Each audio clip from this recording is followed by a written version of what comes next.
Sente-se, por favor. Sejam todos bem-vindos. Alguém essa noite que está pela primeira vez aqui? Tem alguém pela primeira vez? Vale não, vale. Vale não, todos já. Glória a Deus. Quero partilhar com a igreja nessa noite a mensagem, um livro que não lembro ter pregado nele. Talvez eu tenha pregado. Eu estava lendo uma das Bíblias mais antigas que tem algumas marcações, mas eu não recordo ter pregado. A mensagem está no livro de Provérbios. E é um livro muito rico. E eu percebo que temos muito a aprender. Então eu quero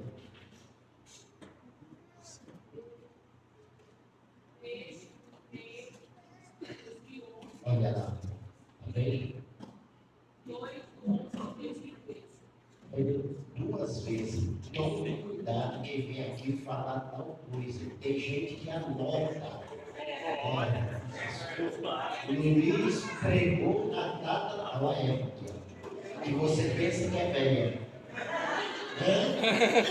E você pensa que é velha.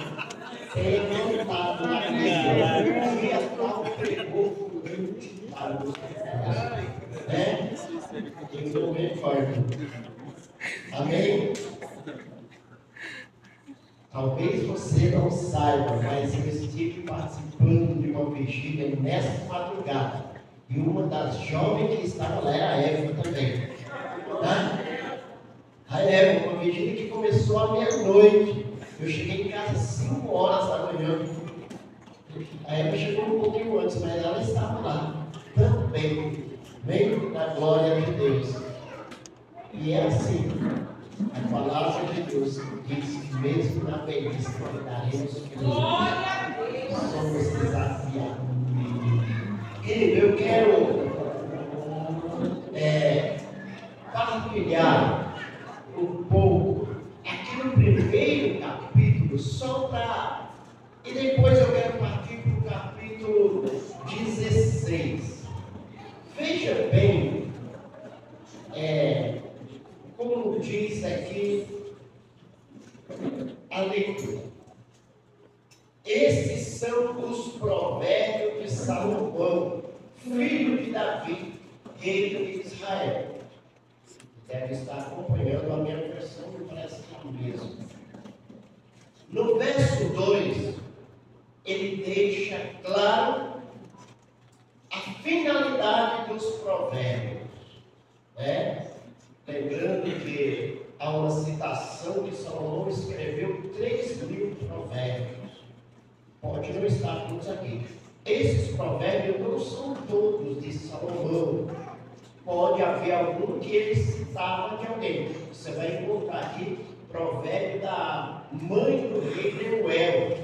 Então, são detalhes que... Então, no verso 2, ele vai mostrar com clareza a finalidade desses provérbios. Ele diz, olha, eles quem? Os provérbios ajudarão a experimentar a sabedoria e a disciplina, a compreender as palavras que dão entendimento, a viver com disciplina e sensatez, fazendo o que é justo, direito e correto. Ajudarão a dar prudência aos inexperientes e conhecimento e bom senso aos jovens. Se o sábio lhe der ouvido, aumentará seu conhecimento. E quem tem discernimento obterá orientação para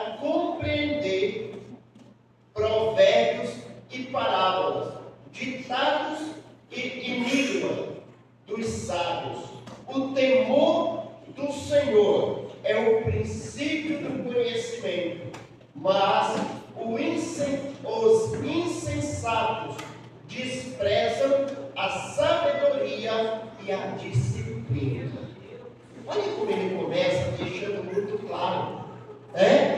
Ele deixa claro que nesse livro nós podemos adquirir conhecimento, disciplina, sabedoria, sensatez. Nós poderemos andar uma vida errando menos e acertando mais.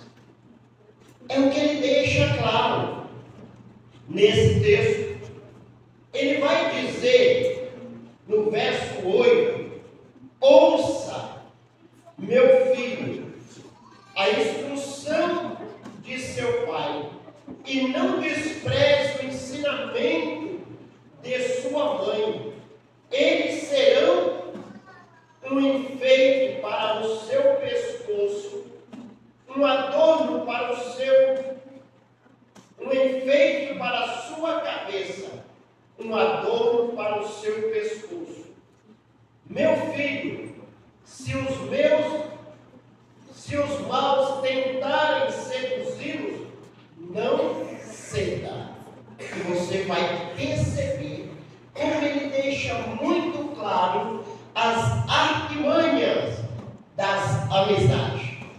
Alguém já falou aqui que as boas amizades, ela nos conduz por caminhos bons. O apóstolo Paulo cita um ditado de um grande poeta da época que diz que as más conversações corrompem os bons costumes. Então o provérbio, ele nos deixa claro, ele diz: olha, não vá na conversa daquele seu amigo que diz: vamos saquear alguém na rua. O que isso está aqui, nesse capítulo 1. O que nós conseguimos, iremos dividir em partes iguais. E quantos jovens estão entrando por esse caminho? Muitas vezes por falta de conhecimento ou de obediência. Alguns têm conhecimento disso daqui. Então cabe a nós, nesta noite, refletirmos sobre tudo isso. Mas eu gostaria de apontar aqui algumas situações, alguns conselhos, mas eu quero pegar a partir do capítulo 16. Prometo ser breve nesta noite. No capítulo 16, é que eu quero, aqui em alguns versos,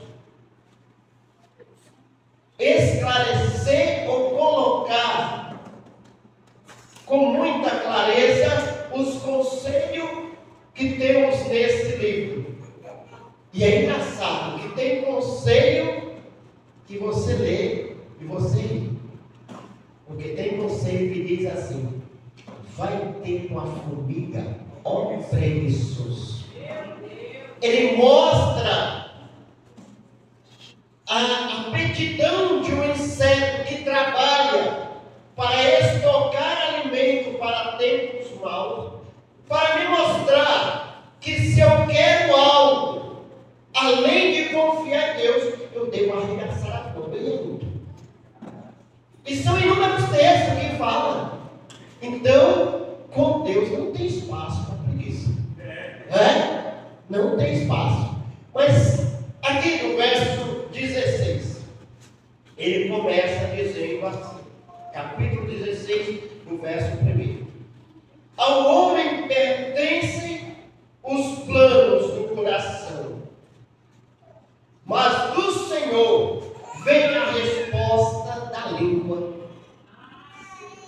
Do homem vem os planos, e o que o pregador, o que Salomão, o que o escritor está colocando aqui, com muita clareza, não há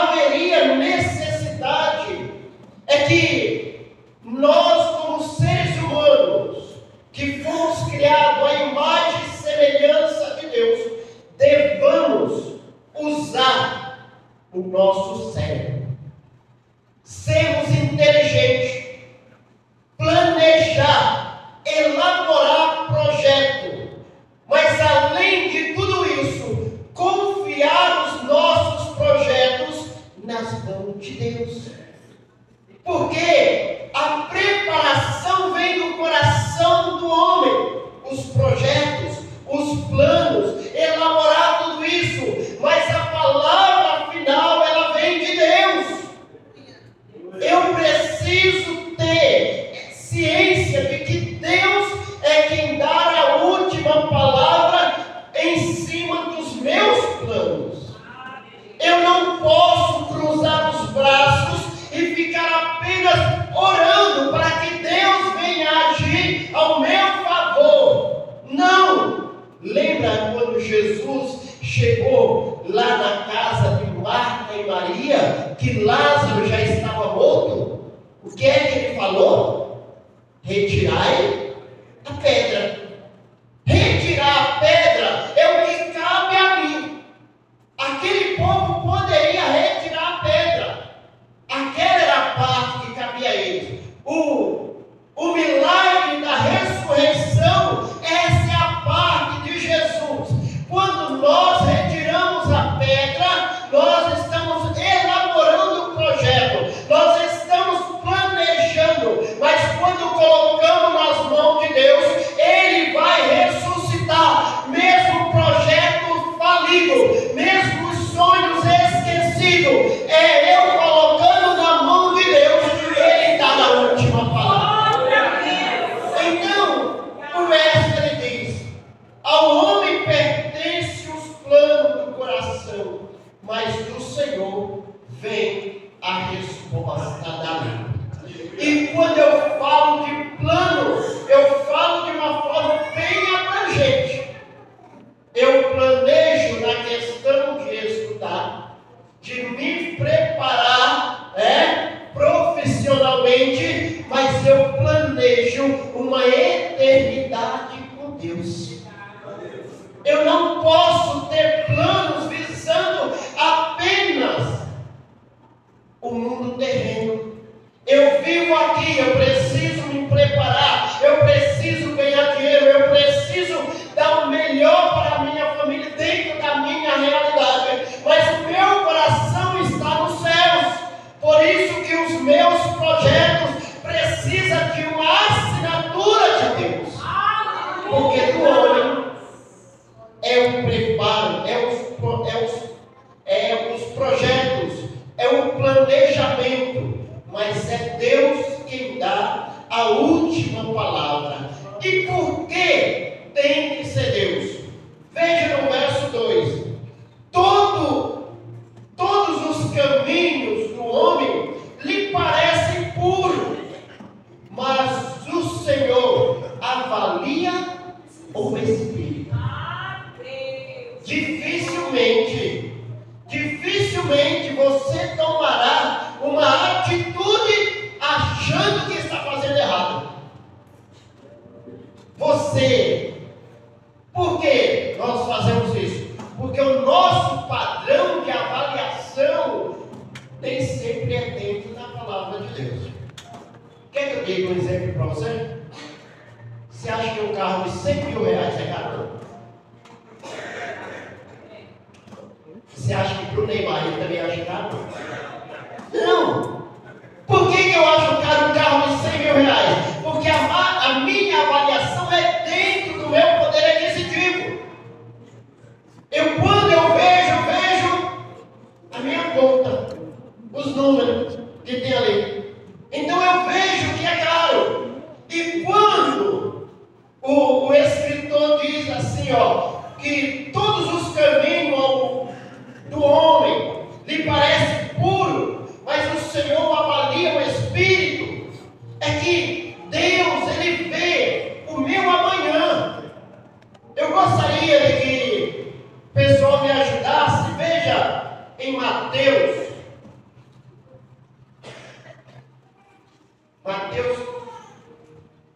agora só Jesus, né, Paulo, para revelar, porque eu não anotei. Acho que é Mateus 9, Os bons de Bíblia aí. Mateus 9.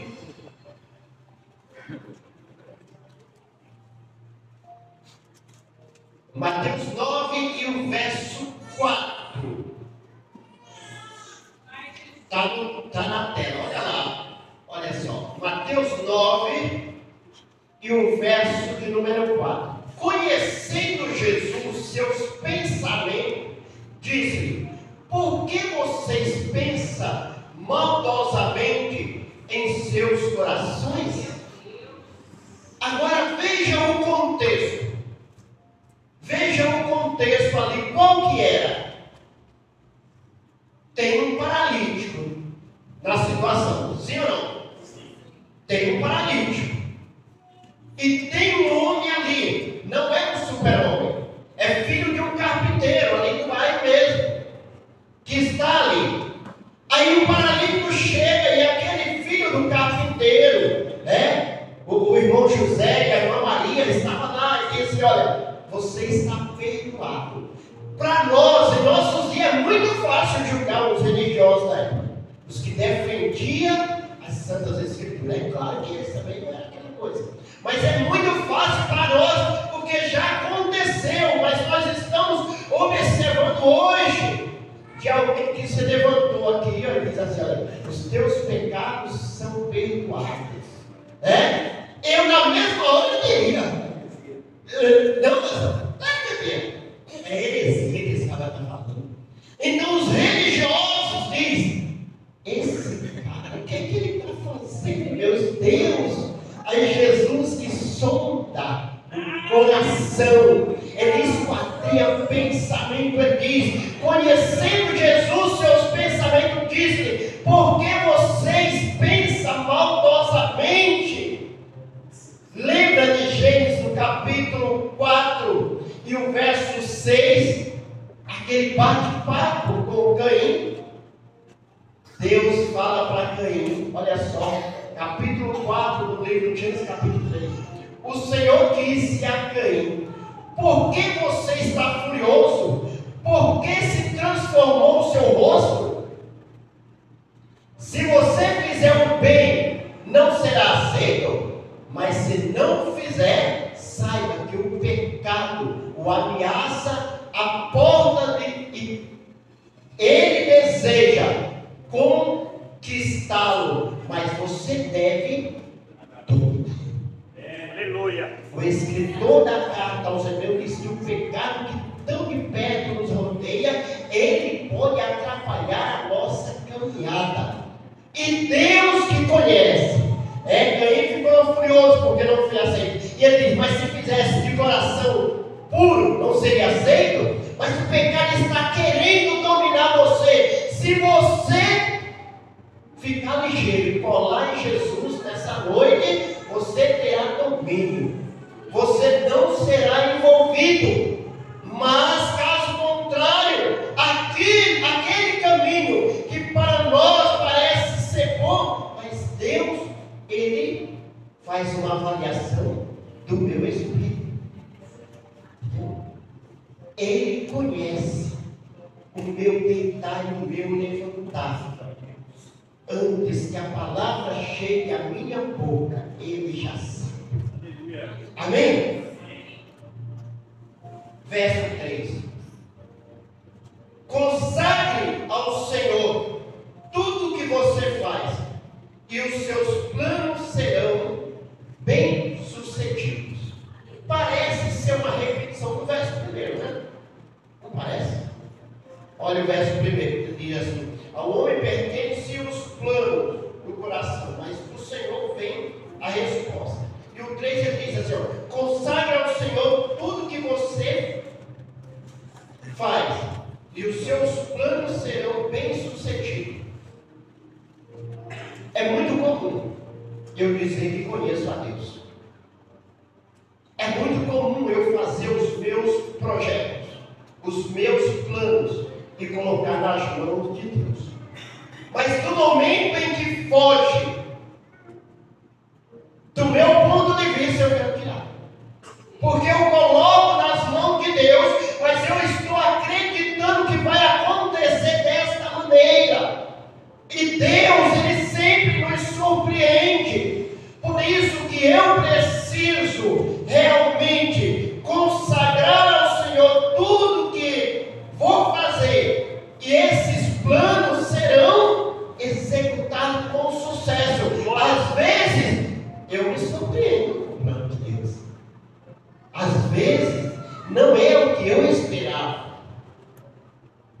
caminho que faz, porque eu diria um exemplo, você planejou algo para a sua vida, e você estabelece uma data, você estabeleceu uma data, aí você colocou nas mãos de Deus. Quando não aconteceu daquela maneira, daquele prazo, você começa a se desesperar e diz: deixa eu dar uma forcinha. Lembra do caso de Abraão? Olha, tu serás pai de uma multidão. Aí o camarada vai ficando, né? Está com 75 anos, 80, 85, o desespero vai aumentando, né? 90, meu Deus, e nada, deu filho. 95, não, vamos dar um jeitinho aqui, né? Vamos dar um jeitinho aqui? Vamos ajudar Deus? Deus parece que esqueceu. Então, aí começa a dar ruim. Você sabe da história. Que ele termina se deitando com a escrava e vem uma grande tribulação dentro da família. Mas o verso aqui diz que eu preciso confiar no Senhor. Eu consagrar ao Senhor tudo o que vou fazer. E os planos serão bem-sucedidos. Bem-sucedidos. Tudo. Eu já contei algumas vezes aqui a frustração que tive na compra de um carro. Eu, com essa mente de pardal, né? Que só enxerga 3 metros. Essa visão de pardal. Que só enxerga 3 metros ali. Ainda quis questionar por quê eu cheguei a efetuar a compra de um carro. Eu tinha uma viagem, e era a viagem da igreja, para ir com a minha família, e tudo certo. O banco aprovou o financiamento, e o nada do carro chegar na agência. Passou-se 30 dias, e nada acontece. Depois de 30 dias me ligam: o seu carro está na agência, senhor. É só vir agora. Quando eu chego lá, ele só tem um detalhe: passou de 30 dias, expirou a aprovação do banco. Só vou reenviar a documentação que já está comigo. Quando enviou, o banco não aprova mais, porque nesses 30 dias, esse santo aqui, que não sabe esperar, quer dar uma mãozinha, fui em outra agência, porque eu achava que era vendedora, tentei comprar numa outra agência, não dava também, numa outra não dava. Então o Banco Central compreendeu que eu estava querendo comprar mais de um carro naquele crédito. Então o banco agora só aprova 50%. Aí eu começo, né? Igual a safra. Mas o ímpio está prosperando. Tem gente que nem trabalha, anda aí com um carro bom. Tem gente que nem serve a Deus, estão aí, prosperando, né? Aquele pensamento lá do... Queridos, foi poucos meses que deu. A empresa que eu estava trabalhando, ganhando bem, entrou numa falência.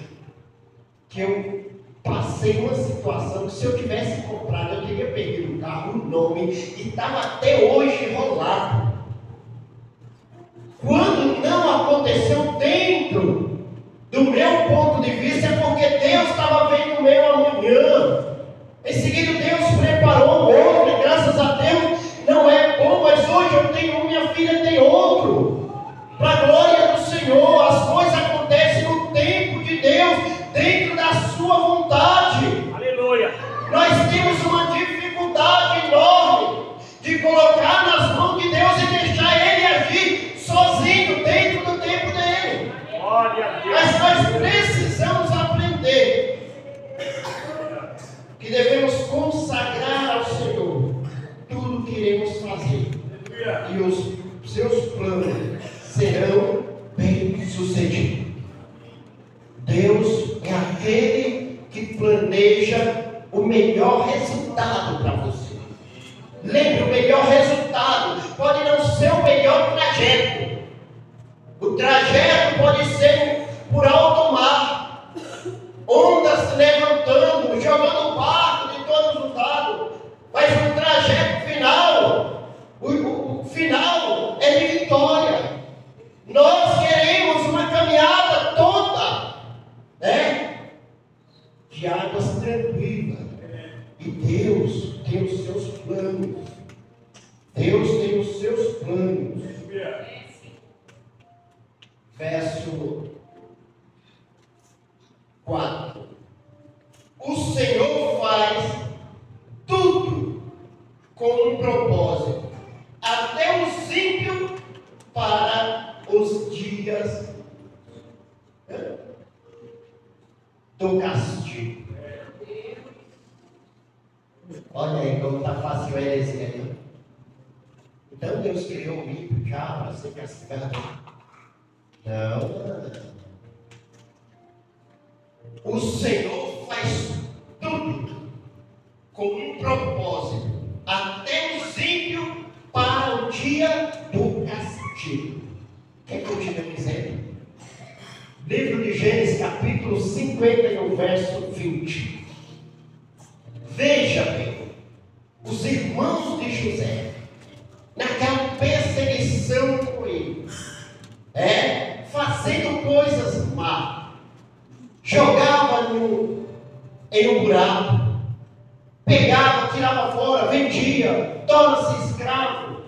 Vocês planejaram o mal contra mim, mas Deus o tornou em bem, para que hoje fosse preservado a vida de muitos. Os males feitos pelos irmãos de José fez com que ele fosse parar no Egito, a ponto de Deus colocar ele como governador. E no momento de fome lá em Canaã, o único lugar que tinha comida para aquelas pessoas sobreviver era onde estava José. Deus prepara até o ímpio dentro dos seus planos. O que lhe acontece hoje, escreva aí. Deus tem um propósito. Talvez a sua luta seja grande, talvez essa enfermidade lhe traga desânimo, talvez tudo que esteja acontecendo dá um nó na sua cabeça, mas Deus tem um propósito final, porque Deus conhece o seu amanhã. Glória a Deus. O Senhor faz tudo com um propósito, até os ímpios para o dia do castigo. Deus sabe do que você está precisando. Ele sabe como lhe colocar como alvo das suas bênçãos. O Senhor detesta o orgulhoso de coração. Sem dúvida, serão punidos. Algumas versões dizem que é o altivo de coração. Sabe aquele que não quer se render ao Senhor? Aquele que acha que os planos dele não podem fugir do seu controle. Aquele que não quer confiar no Senhor. Aquele que acha que tem o seu braço forte. E Jeremias vai dizer que maldito é o homem que faz do seu braço a sua força. Mas bendito é o homem que confia no Senhor e espera nele. Porque quando nós fazemos do nosso braço a nossa força, nós lutamos como os discípulos lutaram lá com aquele barco. Eles remavam para frente e o vento jogava para trás. E eles lutavam, e ali nada acontecia. Mas quando eles clamaram por Jesus, Jesus entra e acalma a tempestade. Tudo muda na sua vida. Precisamos sermos coração aberto, deixar Deus agir em nossas vidas, ainda que aos nossos olhos nada possa acontecer. Tem coisas que nós olhamos e desacreditamos de nós mesmos, e não está tão difícil desacreditar de nós mesmos, que não podemos desacreditar de Deus. De Deus nós precisamos. Eu vi um camarada falando assim, às vezes tem pessoas que vêm e dizem assim, estou tão desiludido, Graças a Deus que está desiludido, Eu só estou desiludido quando eu estava iludido até então. Agora eu estou desiludido. Eu estava iludido até agora. Então agora eu estou desiludido. Porque eu estava confiando em quem não deveria. Eu estava confiando em mim mesmo. E eu estou desiludido porque eu não consegui. Porque eu fracassei. Mas o apóstolo Paulo diz que na fraqueza do homem é que se aperfeiçoa o poder de Deus. É na fraqueza do homem, é quando eu reconheço que nada sou, que não tenho mérito para morar nos céus, é que eu não tenho condição, que eu me rendo ao Senhor, eu rasgo meu coração e digo: Senhor, toma a minha vida no teu altar. É quando eu reconheço que de mim mesmo não chegarei a lugar algum, se não for o Senhor na minha vida. São conselhos que podem mudar as nossas vidas. São conselhos que podem mudar totalmente as nossas vidas.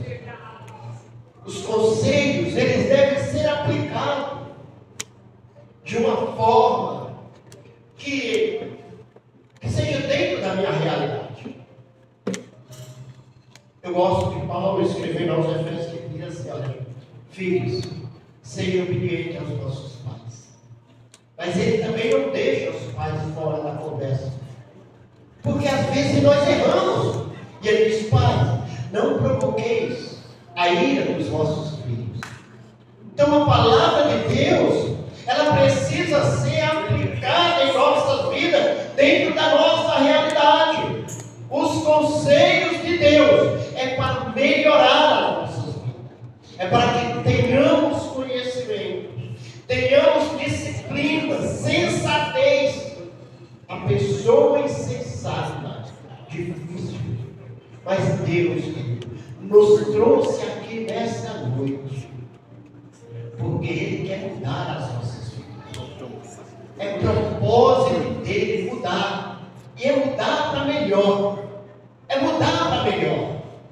Não é ficarmos apenas aqui ouvindo e achando engraçado, né? Dizer que legal são esses provérbios. Onde eu estive também em Carapicuíba, eu estava conversando com o meu sobrinho e falando a respeito da palavra de Deus. Eu digo, às vezes nós chegamos em algum lugar, eu acredito que não foi só isso, você já deve ter passado, né? E a Bíblia está aberta lá no Salmo 91. Hospitais, é normal, é comum se encontrar lugares. O que é que eu te falo? Mas até no centro espírita você vai encontrar uma Bíblia aberta. E sabe o que acontece? Nada. Por quê? Se eu apenas conhecer e trazer o discurso aqui e não aplicar na minha vida, nada acontece. Nada acontece. Não é um toque de mágica, não é um patuá, é um manual que eu devo ler e aplicar na minha vida. O simples fato de eu conhecer o manual da autoescola, todas as regras do trânsito, não me faz um motorista eficiente se eu não obedecer. Assim é essa palavra. Deus quer nos fazer vencedores, mas Ele mostra o caminho, e o caminho é esse. Se coloca de pé. Aleluia.